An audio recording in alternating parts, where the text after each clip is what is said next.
జాతర వచ్చింది రా పెనుగంచి ఊరలా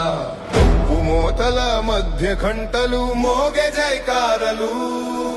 అమ్మ దర్శనం కోసం లక్షలాది జనం వచ్చే అమ్మ శరణం తిరుపతమ్మ తల్లి శరణం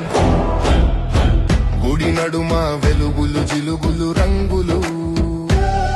చెక్క విగ్రహాలపై కొత్త రంగుల చిలిపులు తోరణాలు ఊపుతూ జెండలు ఎగురుతూ వీధుల్లో కర్పూరారతుల పొగలో పూల వాసన వెలసే